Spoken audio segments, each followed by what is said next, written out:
هقول لك لعيبه وتقول لي ياخدوا كام لو موجودين دلوقتي، بس رقم. ماشي. هقول 5 لعيبه مثلا. ماشي. اقول 10. اقول 10. تشكيل لو- فرقه يعني. مثلا مجدي عبد الغني في الظروف دي ياخد احسن مستوى لمجدي عبد الغني ياخد كام دلوقتي؟ بس 5 مليون. 5 مليون. لا سيبك، ما انا بكلمك على وجهة نظر انا، ولا انت عايز على السوق؟ مش عارف اللي يعجبك، بس يبقى مقياس واحد، عشان انا هقول لك لعيبه كتير اشوف مين هتدي مين اعلى من مين. ايوه، ما انا بقول لك اهو، لو هو في عز مجده والكلام دوت، انا ماليش دعوه بالسوق. ايوه. 5 مليون. عبد الستار صبري.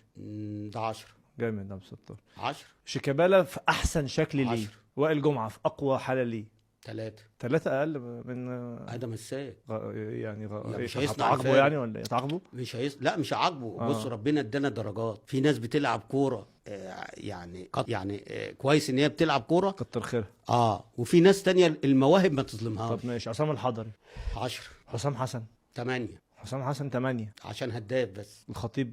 لا ده ممكن نبحبح ايدينا. والله ده ممكن بقى يبقى 100 مليون.